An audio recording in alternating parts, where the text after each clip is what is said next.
Welcome, and thank you for joining us for our Zoom conference titled Oversight for Pregnant People in Prisons. Everyone at Safe and Just Michigan are thrilled you're participating. We've muted your microphones to ensure that everyone can hear the panel, but please ask any questions you have using the chat function on Zoom. Thanks for all of our co-sponsors and to our national co-sponsor, Dream Corps Justice. I'd now like to turn things over to our moderator for today's discussion, Natalie Holbrook. Natalie? Thank you so much, Josh, for all of your great work on organizing this day of empathy.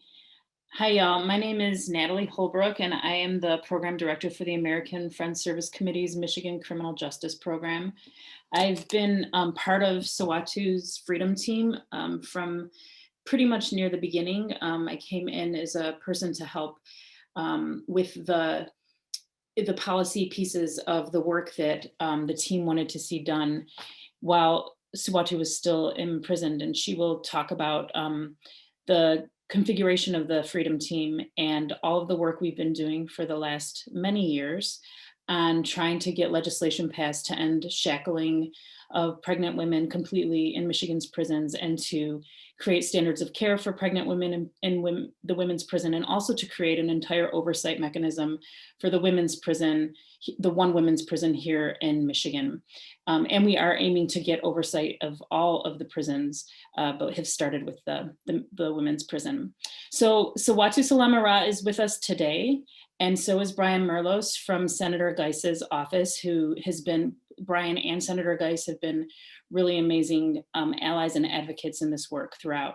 And I'm here as the moderator, but I can also fill in some of the gaps in this really beautiful story of folks coming together on the ground from the very get-go to get legislation passed here in Michigan around pregnant people in our women's prison, and also oversight of our women's prison. I'm going to introduce Siwatu and Brian in just a second, but I want to give you a quick overview of what we'll cover today. So we're still struggling. We had Senate Bills 830 and 831 introduced last session, and they did not make it out of lame duck. Everybody's attention sort of pivoted to COVID, and that dominated a lot of the work around prison issues here in Michigan and all of our lives for the last many, many months. And so today we're going to go over a framework of what we still have to do, and we're going to provide history and background on the Freedom Team. We're going to talk about the model of the Freedom Team, and then also where the legislation is now that it has to be reintroduced in this new session. So I just want to frame this all for y'all. The Freedom Team's work started out as abolitionist work.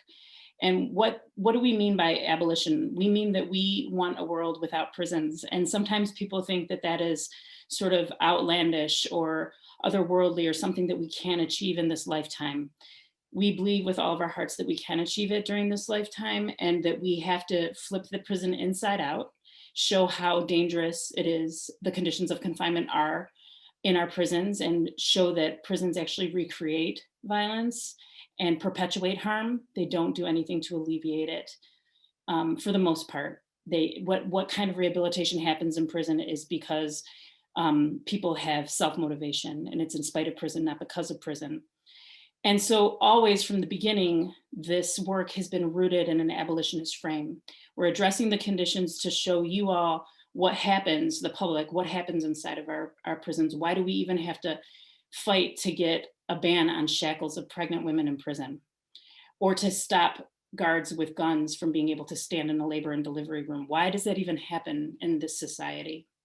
And so that is how all of our work has been framed from the very beginning, to say that we want a different system completely. We don't even want to go there, but in the interim, in this here and now, we have to do work to address the current conditions and the inhumane treatment of people in our prisons. And so we believe in flipping the prison inside out and showing the conditions, decarcerating, getting as many people who are stuck in the pipe out as possible. And then we have this dream of closing prisons and dealing with harm in our community in different ways than we've dealt with it in the past. So with that, I'm going to introduce Siwatu and Brian, and I'm going to ask Siwatu to open up the comments today to give some background and history on how the Freedom Team came into existence and why we're even doing this.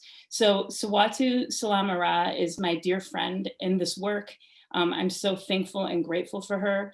I'm so grateful that we've been able to bond throughout the last few years around stuff that's really difficult. Like, this is really hard stuff. Siwatu has endured a lot, and she is a champion of abolition and environmental justice activist. And she's an awesome mama and a wonderful community member, wife, daughter. She is the bomb.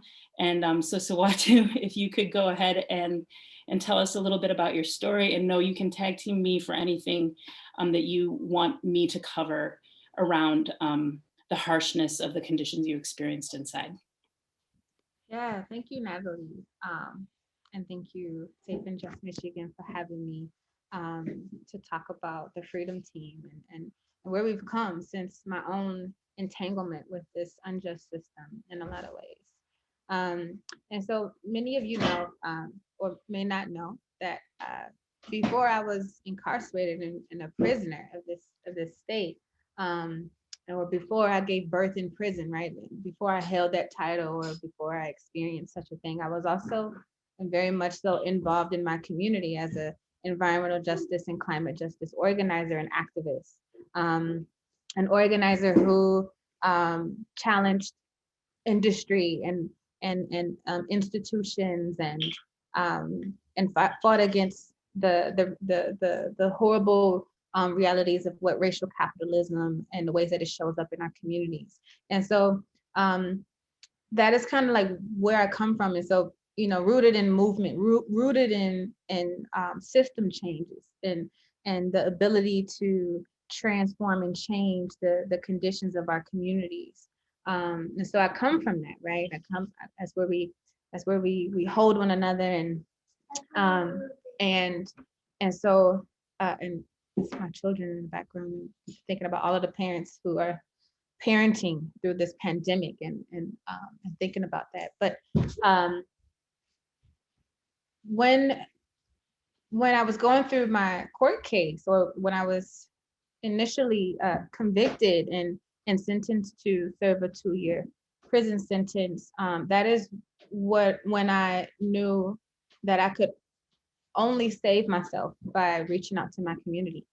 And that is where I kind of turned to my neighbors, to my comrades, to other movement organizers and leaders for their help, right? Because something just tragically happened, and I was in the system that did not want to let me go, and that was not actually rooted in telling the truth and serving what justice should be. And so I did I did the best thing I could do, which is to turn to my community.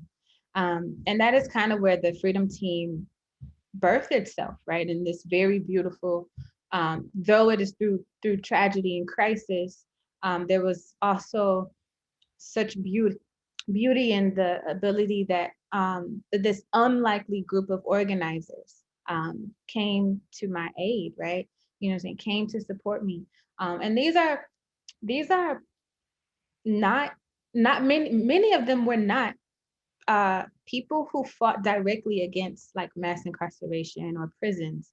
And though we knew about America's, as what Natalie would call it, like addictive behavior to punitive practices, I knew about my family and friends who would disappear in the system, and I would never see them again, right? Because the system would just take them wholly. I knew that, but it wasn't something that we directly organized around.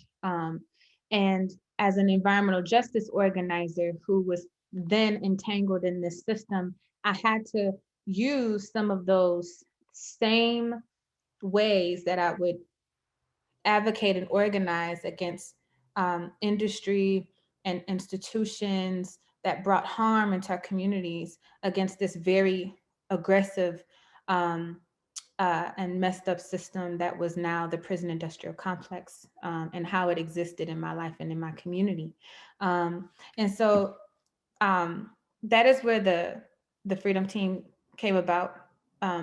organizers who are climate justice organizers, media justice organizers, food warriors, water warriors, climate justice organizers, racial justice organizers, prison abolitionists, all started to come together, and they understood that they had one common vision, right? That kind of like fueled our ability to stand together, cohere our work, and say that this was something that we wanted to do. We wanted to make sure that people in prisons um, uh, had the right to live healthy and dignified lives, right? Though they are there, right? And so and that was what it looked like until then. And initially, our goal is, like what Natalie said, to make it where prisons are not the answer, right, to everything. Prisons are not to be the answer to addressing inequality, to addressing the ways that our communities are having to survive, which a lot of the ways that we are having to survive, that is what is being criminalized. And that is why so many people are inside of prisons. And so that is like the work of the Freedom Team. And so the Freedom Team is a visionary project that, again, connects to build the power within the prison abolition movement and the environmental justice movement, because we know that what is happening environmentally and even climate-wise is also directly connected to what is happening to people in prisons. And I also encourage for our legislators to also keep that in mind when thinking about the different types of legislation and thinking about the different ways that we want to strengthen different laws and policies that directly impact people in prison. And so the Freedom Team, which initially started out as the Siwatu Freedom Team, is no longer the Siwatu Freedom Team because I am free because of my community, and free back home with my children. And so now it is just the Freedom Team. And so we work to support people who are inside, right? We have relationships with people who I've built relationships with inside while I was there, and continue to hold those relationships with people now that I'm home. And we work to try, and we imagine them free, with a great focus on particularly women and femme identifying people inside of prisons, people who are pregnant inside of prisons, and then also long life serving serving people who are in prison, fragile and ill people who are in prison. We are accountable to, and we lift them up and we hold them. And so we share the practice of the Siwatu Freedom Team, or the Campaign to Free Me, as a tool to then share with other communities to adopt that as a tool to free more of their loved ones and comrades and lovers and community members who are behind bars right now. So we're using that as a tool to free and bring more and more people home, as well as using those relationships that we build beyond bars to influence policy and laws like this, like we are today, to change some of those conditions, but ideally get us to a point where we can actually imagine a world without prisons, a world without police, a world without cages, a world without militarism, and things and so forth. So just so excited and grateful to share and imagine that with you all. Thanks so much, Siwatu. And now I'm going to introduce Brian, and he can give some of the background on all of the work we've done around trying to address the treatment of pregnant women in prison, and also the conditions at the women's prison and conditions more generally throughout the prison system. As Senator Geiss's staff and Senator Geiss herself have become connected to this work, I think that you all have also sort of had your eyes open to the struggle across the entire system and what goes on inside of our prisons, and how dangerous our prisons are for the people that live in them. So Brian is the legislative director for Senator Erica Geiss. He is a product of the 6th Senate District, and he's having lived in New Boston before moving to Washtenaw County. He graduated from the University of Michigan in 2011 before working for the Michigan Prisoner Reentry Initiative. MPRI imparted on him the power of community organizing and the need for support of elected officials. And he currently lives in Ypsilanti with his fiancee, Emmeline. And I'm really thankful for you being here today, Brian, and standing in for Senator Geiss, who was called to caucus. So if you could give us some overview of where we've been and where we're going with the legislation. Thanks so much. Sure, thank you, Natalie, and thank you, Siwatu, for sharing your story again, and your powerful words. You're really an inspiration, despite the trauma and the tragedy you've lived through. I am, of course, not Senator Geiss. Senator Geiss wishes she could be here, but is called to caucus and as part of a lengthy session day today. So I'm happy to step in, and I've worked with Natalie, with Siwatu, the Freedom team on these bills, not from the get-go, because they've been doing this work for a long time. I do want to recognize that this is, Siwatu, again, lived through a trauma, but she wasn't the first one, and unfortunately hasn't been the last one.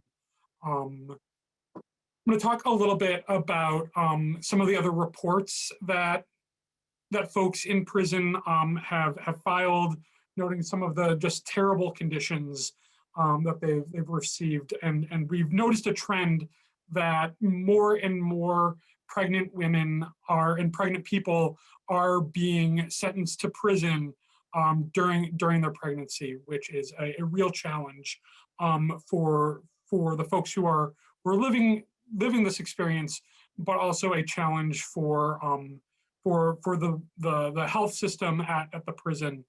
It's really an unfortunate circumstance that can be avoided, and that's what I think I want to share today. That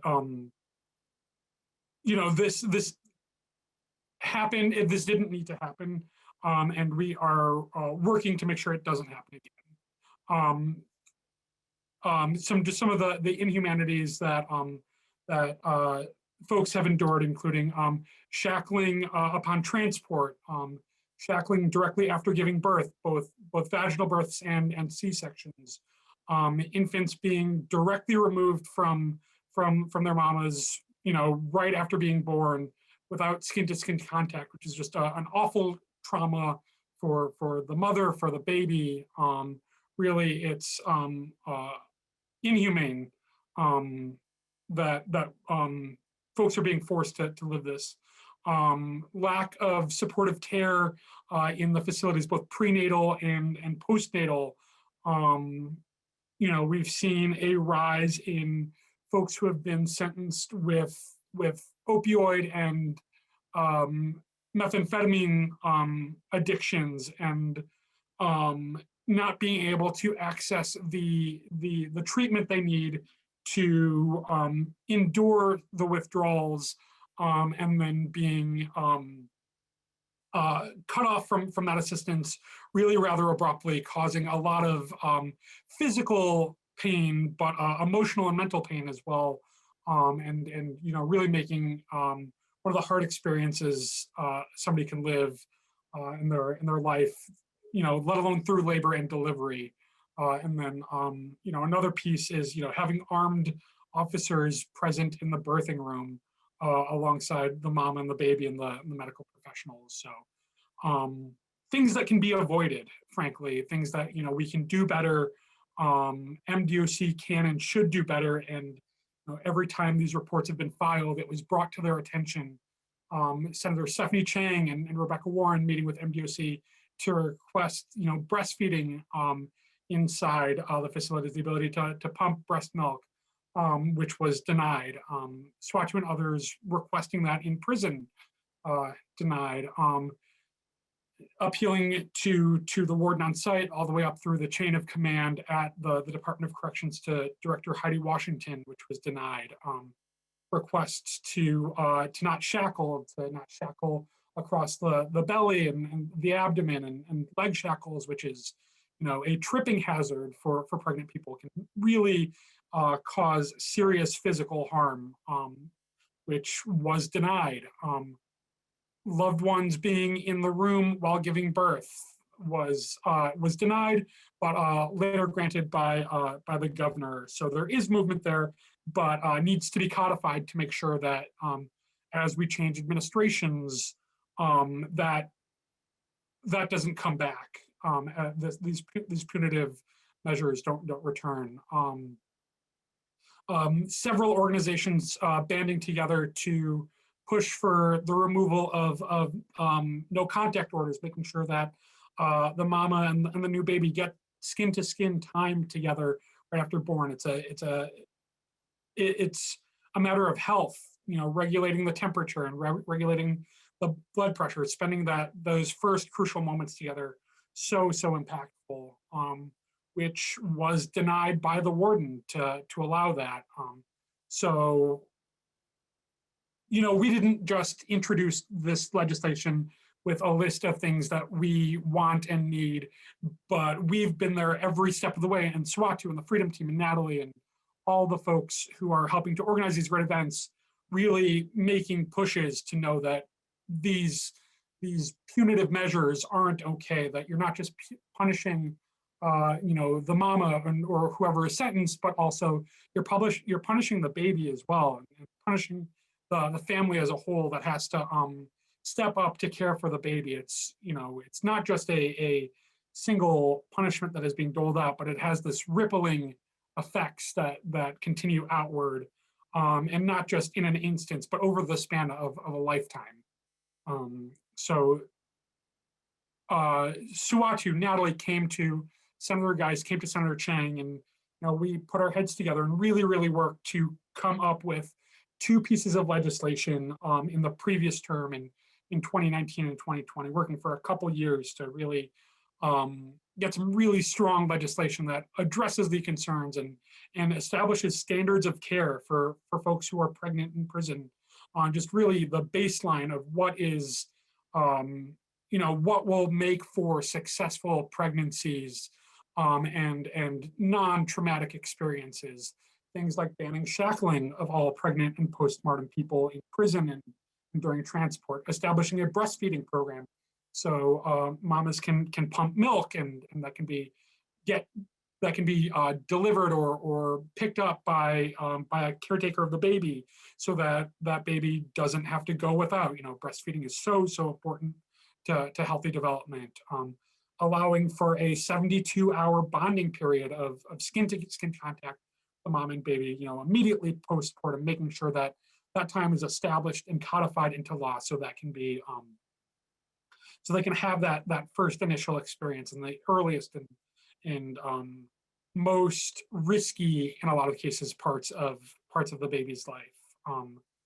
Codifying the prison doula program, the Michigan Prison Doula Initiative, started by AFSC's Jacqueline Williams, has been doing so much to really provide resources to expecting people while in prison, and making sure that those resources remain intact, and they remain strong, so that anybody who wants those resources can have that autonomy, that bodily autonomy during the birthing process, so that their rights and their wishes are respected. Allowing for a visiting family member to be pregnant during labor with others in the waiting room, having just one person there can make such a difference while you're going through this really challenging and painful experience, having that person beside you. Removing the warden discretion for no contact between mother and child, and more pieces, creating our standards of care for folks who are pregnant in prison. That was our Senate Bill 830. Senate Bill 831 established an advisory committee of real experts, of medical professionals, folks who are sanitation experts, folks who have substance use training, folks who are trained and certified OBGYNs, community members, folks who have lived these experiences, who can take these reports that are coming out of prison and recommend policy changes to the legislature, to the governor, to the Office of the Ombudsman, creating real community buy-in and reestablishing public oversight. One of the pieces that came out of these conversations is the understanding and the emphasis that this civic oversight is this oversight is a civic duty. We have a responsibility to make sure that that people aren't being taken advantage of, frankly, and that's on all of us to stand up and say, you know, these things that are being reported, it's not okay. These things that people are living in their lives that should not happen again, and really reestablishing that so that we can make a team of folks, an advisory committee who can ensure that that attention is brought to these matters and these wrongs are rectified. That became Senate Bill 831. So do you want me to keep going, Natalie, or do you want to talk a little bit about the community organizing efforts? Siwatu, do you want to step in here? What do you think? So if I can ask a question of Siwatu, and then we'll come back to where we're at with the bills, that would be great, Brian. So thank you so much for that really detailed overview. It's super helpful. And for also like diving into the traumatic parts of this, because it's really hard to, for folks who've lived through this sort of dehumanizing trauma to retell it again and again and again. And so I really appreciate you standing in the middle there and going over the kinds of treatment that people have experienced while they're pregnant and incarcerated. So the Freedom Team and AFSC2 is an abolitionist and are thinking about the current punishment system.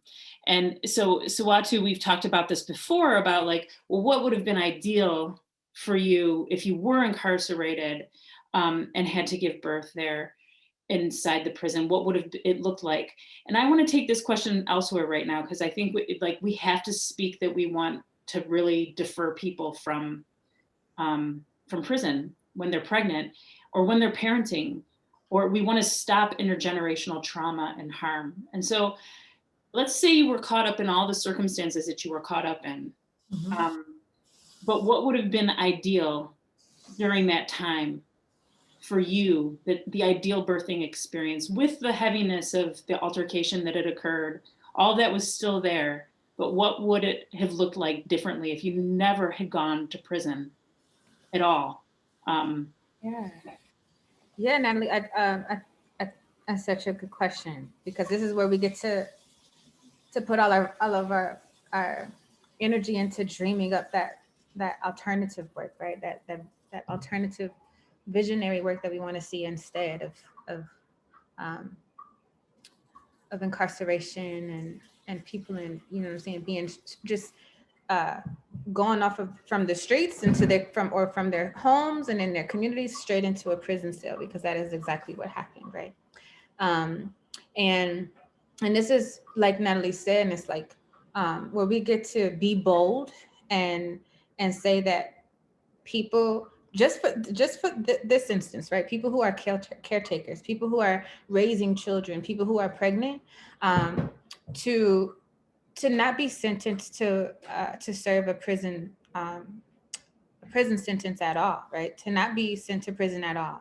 And that is something we asked for initially, right? When we were dealing with the circuit court and, you know, and asking the very judges that we voted for to be, to sit on benches and to make these decisions for us and for our communities.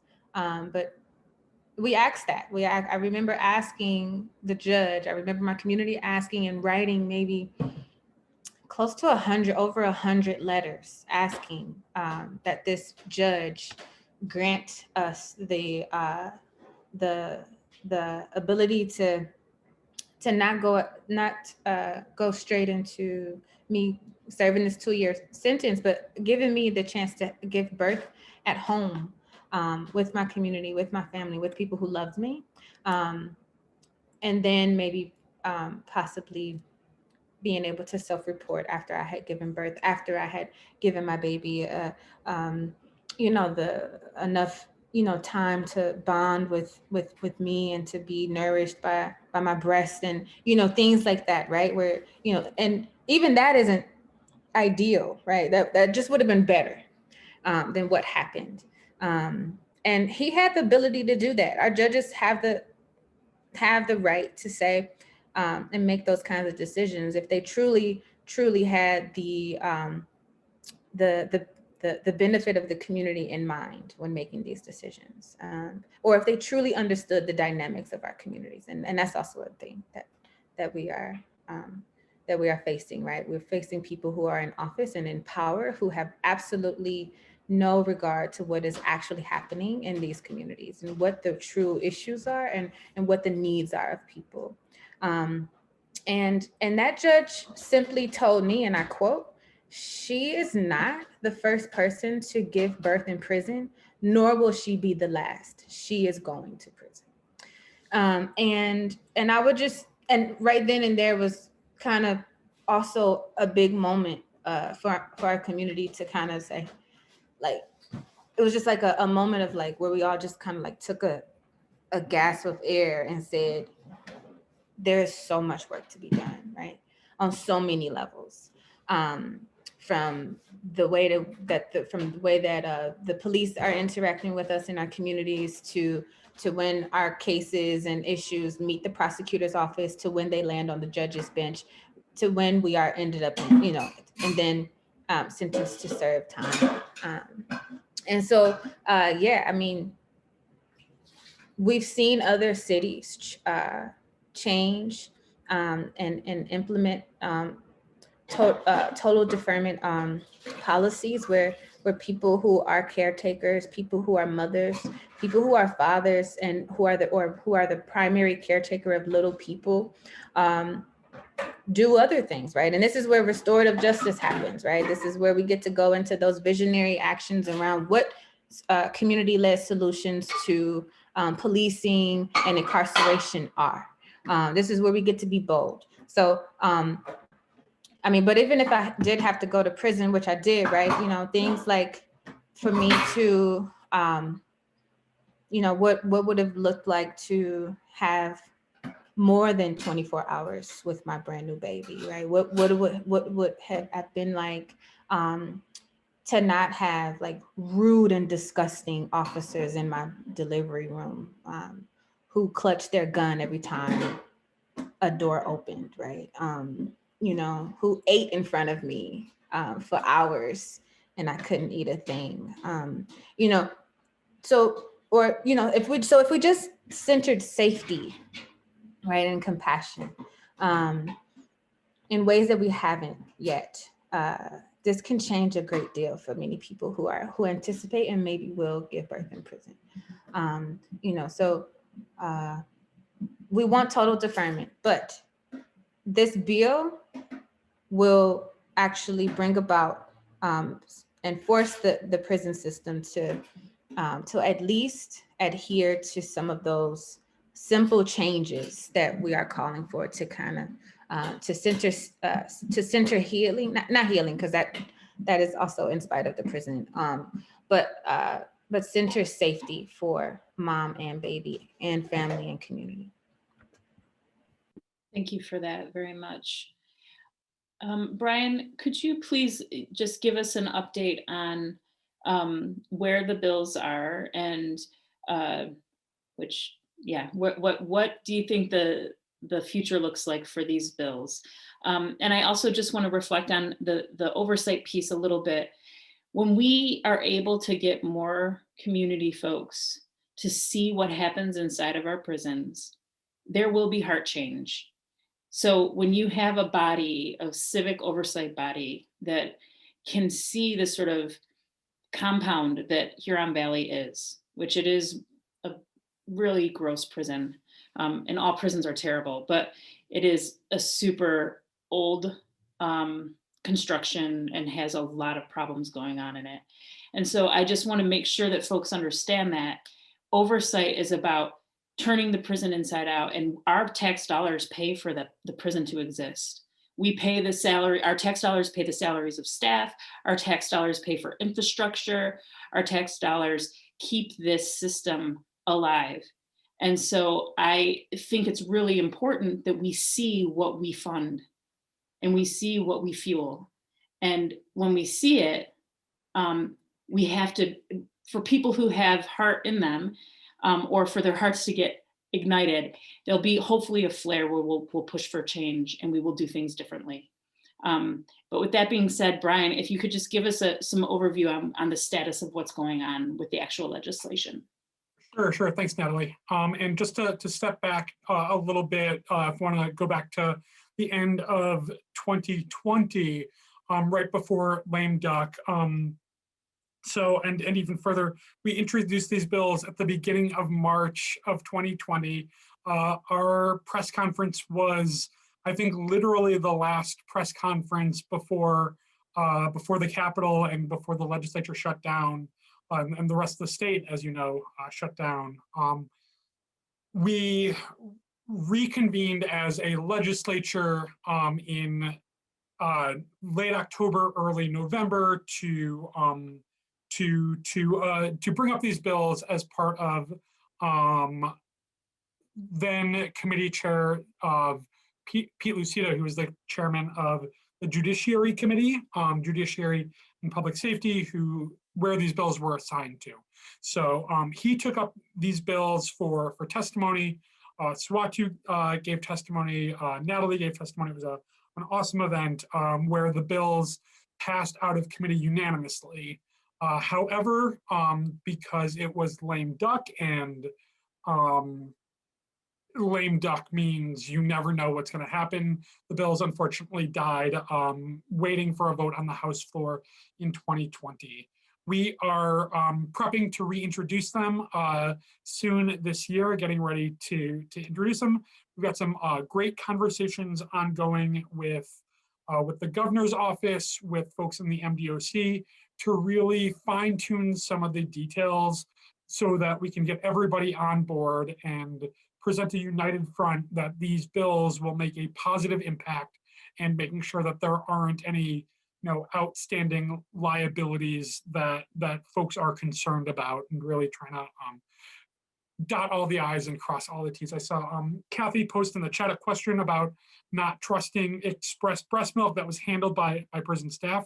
That is something that we are working on and we're addressing, and getting a third party to help manage that, a nonprofit organization to really step up and help to make sure that the breast milk is safe, that has been stored properly, and that it gets to the baby safe and doesn't cause any issues. So we are in the process and having more conversations this week and ongoing, and we'll get those introduced soon, and then they'll be reintroduced. We'll get a new bill number. They will no longer be 830 and 831, but they'll have a new bill number.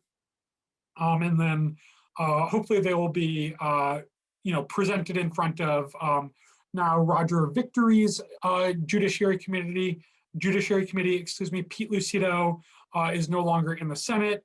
He ran for another office and vacated a seat. So Roger Victory is the new chairman, and we'll work to make sure these bills have their time in front of committee and get the same unanimous support they got as they did in 2020.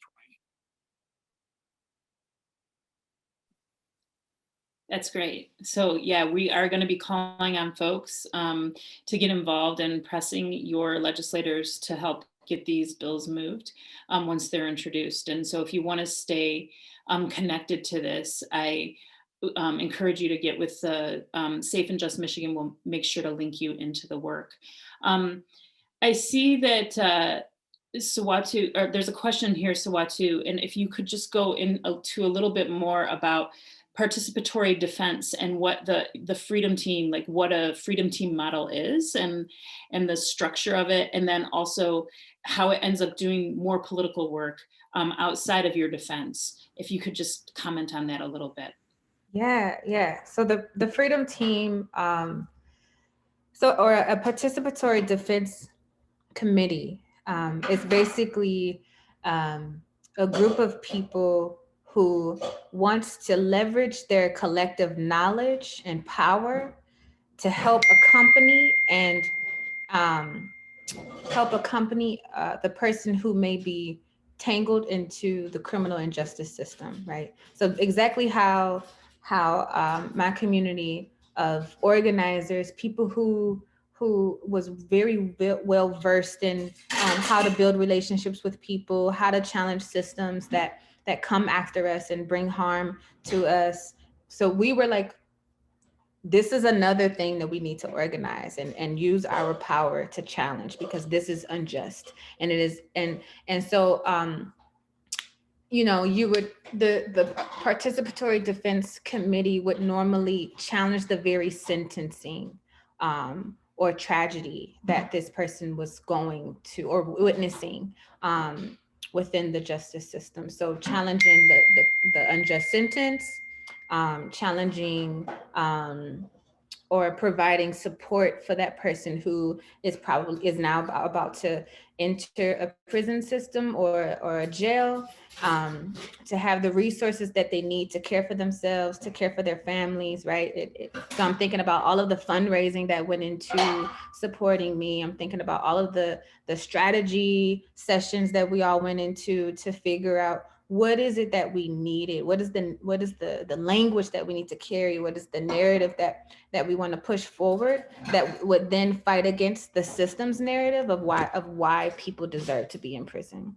And then so that's like that individual like support that a freedom team or a participatory defense committee offers someone who is entangled in the system, right? It's just like being by their side and walking alongside them as they navigated this terrible system, and hopefully to prevent them from even going into prison in the first place. But if they are in prison, strategizing on how to bring them home.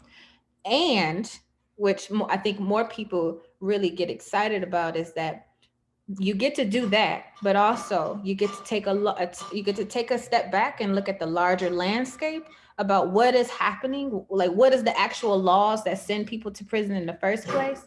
What is mandatory sentencing doing to our communities? What is the felony firearm? Who does it serve? Why is it being used as a tool and as a weapon to get people to plead to lesser sentencings? Like, you know, so how are people being railroaded into the system? What is it that exists that we need to change right now through laws and policy, and also building relationships on a grassroots level in terms of resistance and reimagining what safety is. And so, you know, it's not easy work. We're figuring it out as we go, though we are learning a lot, you know. So that is kind of, you know, and there's other examples of participatory defense committees, but the Freedom Team has been, you know, has operated in this way. It's just supporting people who are inside and entangled, as well as imagining what we want instead of what we have. Yeah, that's beautiful. And it is about creating that kind of beloved community of support, softness, and gentleness in the midst of a really, really traumatic and horrific system. So Senator Geiss, it was able to hop on because I think caucus just ended. We've gone over the legislation, the history of everything, and we are right now, I'm going through questions, but I would love it if, and Brian just gave us a bit of an update. I'd love it, Senator Geiss, if you could tell us a bit about how this work around these bills has moved you in your focus and in your work, thinking about criminal justice issues more broadly in Michigan, and where it started for you also in your focus on Black maternal health. I'd really love to hear from you on those two things. So could you give us a little bit of history and a lesson for us today? Yeah, hi everybody. And thank you, Natalie and Siwatu. It is always a pleasure to be joining you in this work. And thank you, Brian, for surrogating for me.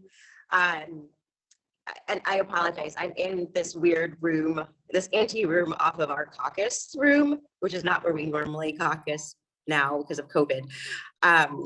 So it's echoey, and I apologize for having to not be fully present right at the beginning. I really wanted to be here for the whole thing, and unfortunately, the shenanigans of Lansing create some bizarre and untenable situations sometimes. We're still fighting over the supplemental COVID relief dollars. So that's why I had to go call caucus, since I'm the caucus chair. But I got involved in this work back in, oh goodness, 2018, was it? End of 2017, somewhere in there. Because of concerns, I was really started off being concerned about the mothers who were imprisoned and also in jail, because we only have the one women's prison, Women's Huron Valley, but we also have the county jails, and the disrespect for the humanity of the inmates, whether they were in jail, whether they were in pretrial situations, whether they were already sentenced to being at Women's Huron Valley. And I was also very concerned with the treatment of their infants who were not sentenced to anything. So that's how I got started with this legislation, with the issue, and just the whole, and then of course, we all know Siwatu's story, and the fact that our sentencing system is just insensitive. It's overly punitive, and it's beyond frustrating. It's heartbreaking. And when you look at and you talk about how people end up sentenced, what are the circumstances? We don't look at the circumstances on a case by case, individual by individual, situation by situation manner. It feels so very draconian the way we still do things. And I don't want to see more people going to prison. And one of the things too, in my district, at our district court, in other capacities, working with some of our judges there and looking at alternative sentencing and ways to diversion court, I believe is what they call it, to keep people out of prison and out of the prison system. Those are the things that we need to be working towards.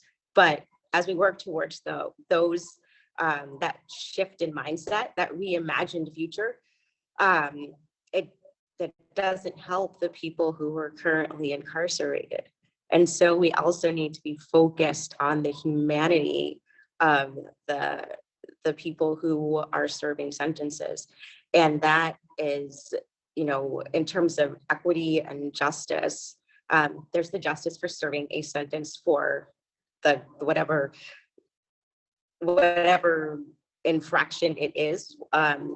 But I think there also needs to be justice in treating the people who are incarcerated still as human beings. Nobody signed up for, getting COVID, right? As just as our most recent example, nobody signed up for scabies, which was before COVID, the most recent public health scandal at Women's Huron Valley.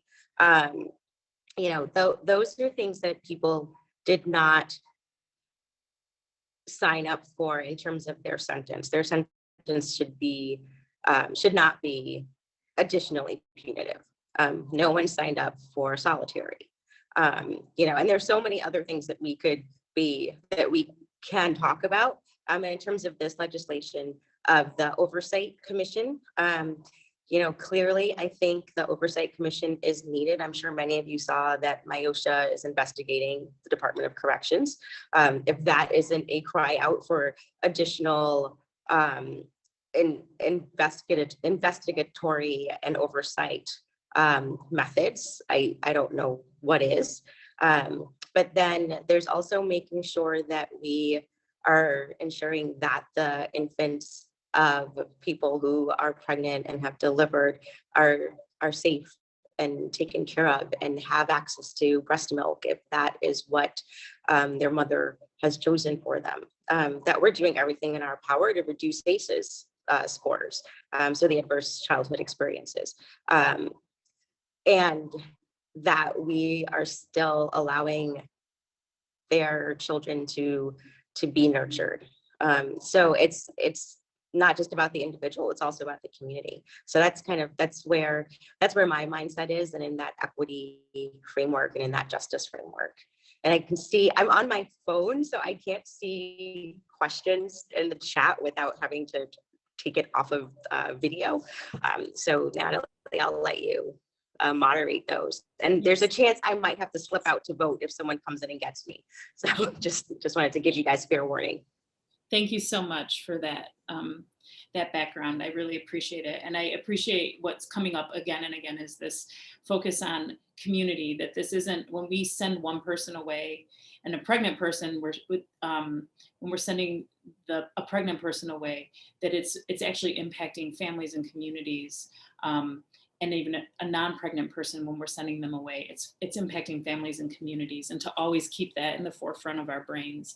There are some questions coming up in the chat that we can get to, and I can take a couple of them real quickly. So like the one is, would guidelines change for those moms that do not intend to keep their children and or their child? And they would change in terms of the legislation allows the infant to stay in with the mother for, did we land on 72 hours? Up to 72 hours.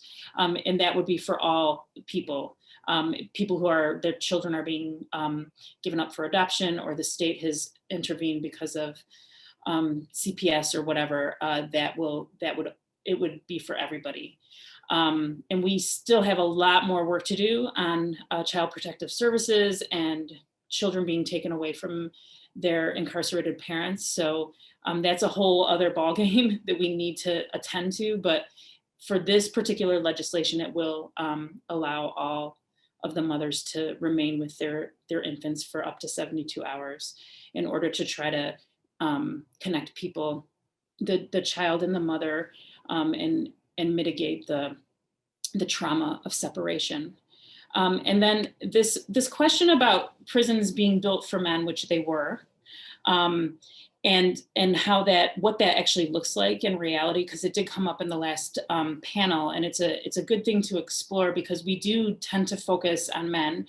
Right now, there's only 1,750 women out of 33,500 folks in prison, right? So it's a small percentage of the population, but they matter and are often put on the back burner when it comes to decision making, or men's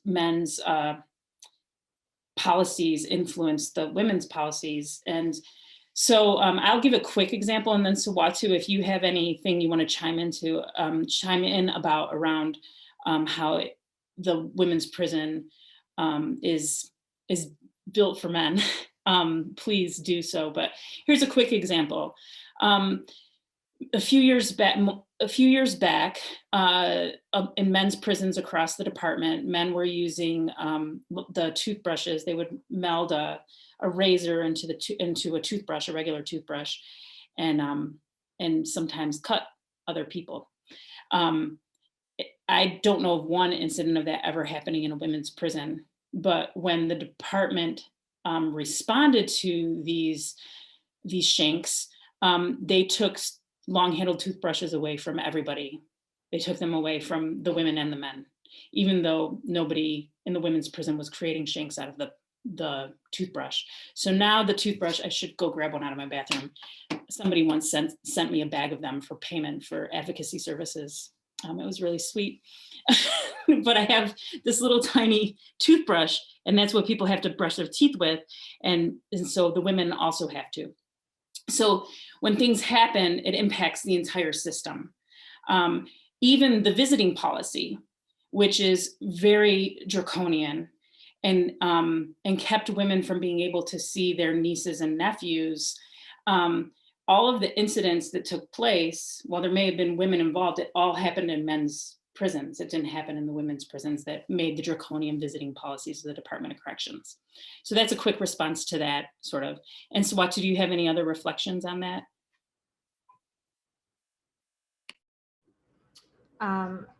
No, just that, often I would hear, the screams through the hallways that this would never be allowed in the men's prison.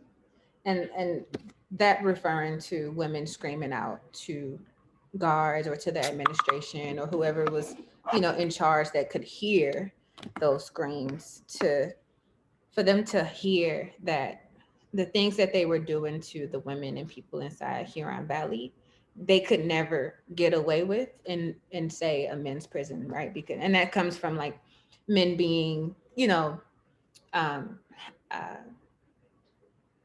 being more having the ability to kind of like make those demands and saying like what would not go down, and because of the resistance of like men against administration and things like that. But also it also existed in the women's prison, right? I know that women are inside right now working to transform the conditions of the prison and saying like no more, right? But I think that there is a very valuable and teachable framework or understanding that we learn when we center women, right? And how things manifest or shows up in systems. But if we look at it from a women's perspective, we learn a great deal of things that we wouldn't have learned if looking at it only through a male dominating, like, perspective, right? We get to hear more about how not only is it directly affecting my physical body, but you get to hear all of the different aspects that it affects in my life, right? My family's life, my children's life. And it kind of takes it away from the self into the, kind of we get to see about what is happening, what I'm saying, on a larger landscape, when centering and looking at it through women's eyes. And so, yeah, that's, I can see that for sure. Yeah, thank you. And in terms of programming and other things, I mean, it's taken steps through the years to get supposed more gender responsive programs inside, but they still are not, they are not all that. And right now there are no programs. And the other thing that I would like to point out is that there are things like Siwatu was saying that this would never happen in a men's prison. There are things that happen at the women's prison that do seem like they're happening because they don't think that they'll respond to it with litigation. So if they, for instance, or that they won't respond to it systemically. And so they might send, I've talked to women who know that women get sent to their room for like a cool down period instead of getting a ticket, which, okay, fine, they're not getting a ticket. But when I've talked to men like that happens in the women's prison, they're like, what happens? That would never fly here, ever. We would grieve so I think there's a lot to learn from women, and they should be in these conversations all of the time about what it was like to live inside of a women's prison for the years that they lived there. And then also, there's not trauma-informed care across the board. And 88% of women in prison have experienced sexual or physical violence in their histories before going to prison. Then what happens once they're in prison in terms of taking care of them and taking care of that history of trauma? So it's really important to think about. The probation violation question is a great one, because that is how even pregnant women end up in prison sometimes, is because a judge will violate them and send them to prison on a probation violation, because they're like, oh, well, you've had 3 chances, or you're safer to go give birth in a prison. And that is the patriarchal nature of our judicial system. And I don't know if any of our panelists have more comment on that and want to speak to it more, but it is something that we have to tackle, and we have to tackle it in elections. And we need to talk about it, that they have a lot of power and they're not our daddies, and they need to be like checked about what they're doing. Any other thoughts about that? Yeah, I think, this is Senator Geiss, I think anyone deciding where a pregnant person is safest to deliver, other than that person's doctor or midwife, is completely out of line, right? Like, that is not a medical decision that is made in conjunction with the person giving birth. And so you nailed it right on the head when you said it's patriarchal, especially when there's, there's substance use involved too.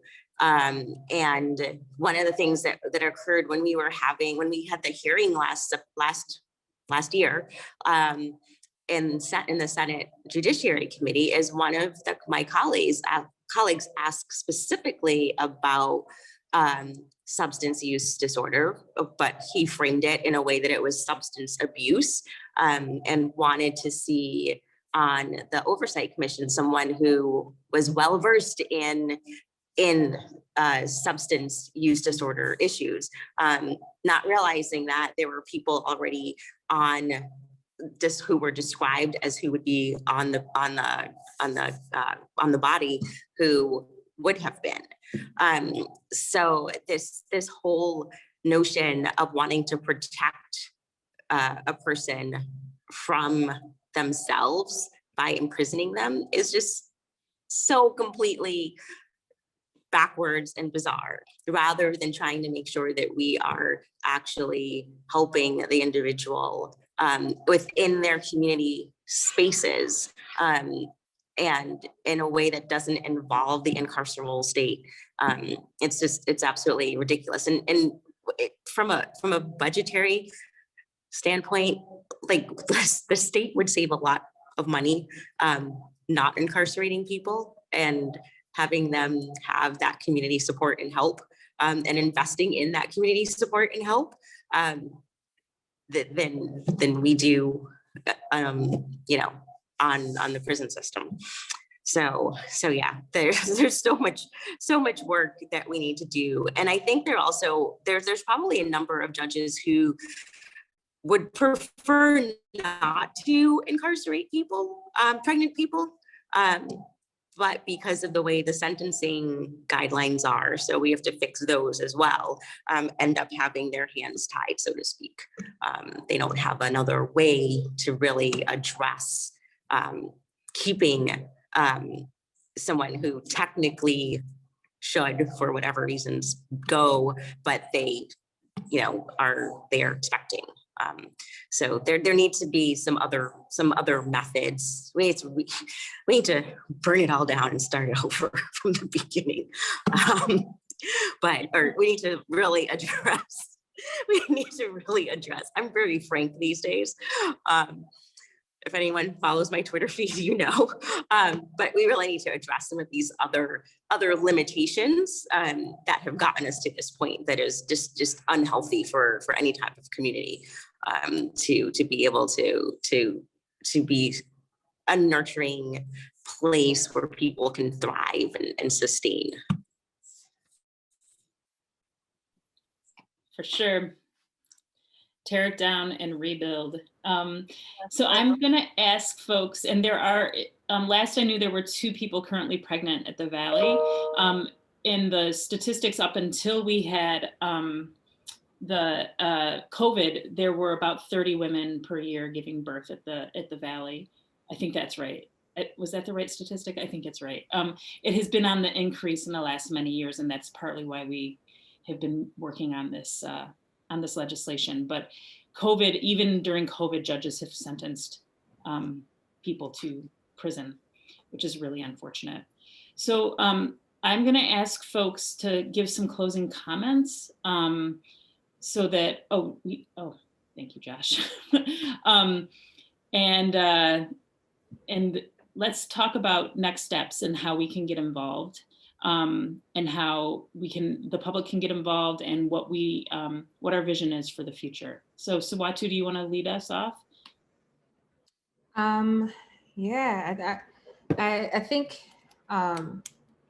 Senator Geiss shared a really important kind of, if we were to put it in a call to action, right, is to kind of be in practice around how so interconnected these issues are and how greatly they affect our communities, right? And so Sue said it in the chat, was like, how are we criminalizing people because they don't have transportation, or they don't have employment, or they can't, find childcare, those are the things that initially are being criminalized, because either they can't show up for this court hearing, or they can't,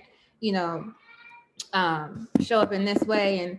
And so we initially are criminalizing the conditions of our communities, and penalizing the poor to be poor, criminalizing women from, holding too much on their shoulders and not, having a society that centers them, and we're criminalizing that, and it's the perpetual violence that we are,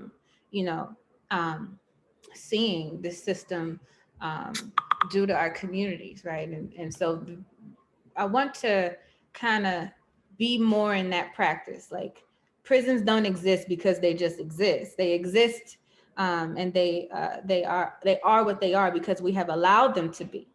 And so,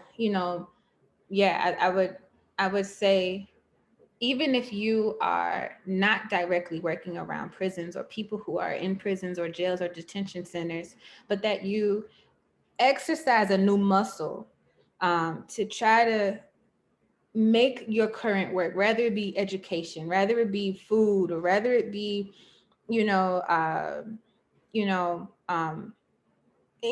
of the justice work, or any work that you're doing as it revolves around people, to make it connect to, or imagine how it does connect to the prison industrial complex, and because that is what we're doing with the Freedom Team, is like, how do these things connect? Because wherever they do connect, that is where our power lives, right? That is where our power lives to actually win big, is to connect our work together, right? And de-silo ourselves. So whether you're working on water, childcare, housing, healthcare, whoever you may be, or whatever you're holding on, step into that power to practice how these issues cohere, you know what I'm saying, and are so interconnected. But yeah, look up the Freedom Team. You can follow www. I think it's Free Siwatu. We have to change it because we're something new now, right? It's not about me. It's so much bigger than me. But until we get our new website, you can follow the freesiwatu.org page or the Free Siwatu Facebook page, and we will. You can hear more about how the work that we're doing to bring more folks home, and to also politicize ourselves, so that we can win big. And Senator Geiss and Brian too, I'm going to ask Senator Geiss to give some closing comments, and Brian, I'm going to ask you to give some closing comments. I really appreciate you standing in today. You did a great job. And but if you could just give us some closing words of where we're going, and what the vision for the future is. Yeah, I love that. I love what Siwatu said.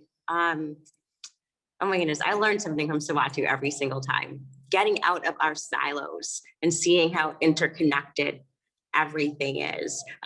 Yes, support the bills. When we have bill numbers, we will make sure everybody knows.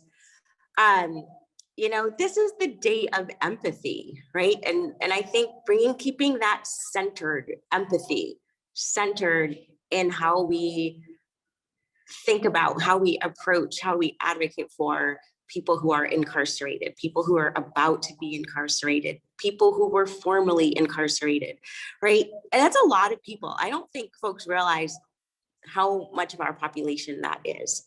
And we have this collective attitude about crime and punishment, even the way we say it. And it's lock them up and throw away the key and forget about them. And that's a bunch of bull.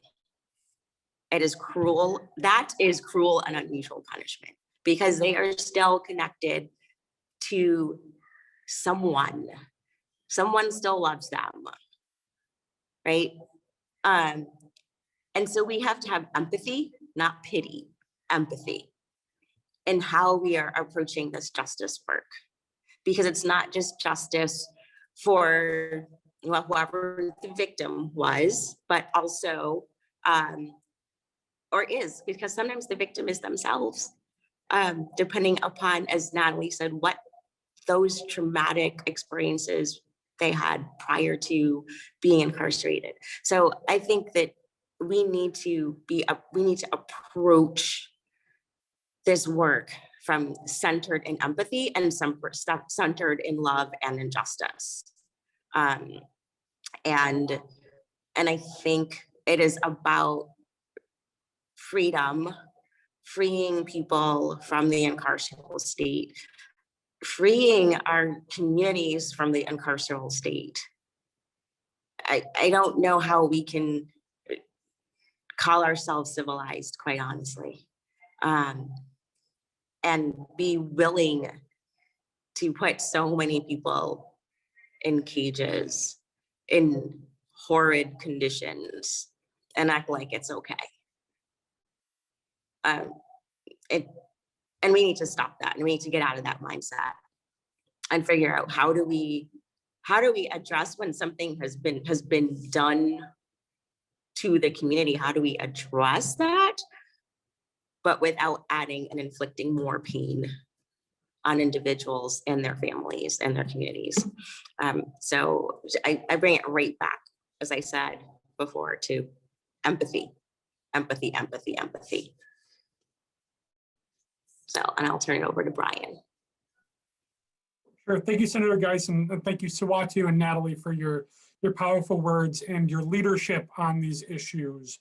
I am just going to add really quickly, because I think you all said it so much better than I possibly could, that this is, these pieces of legislation are steps. The legislative process is messy, it's complicated.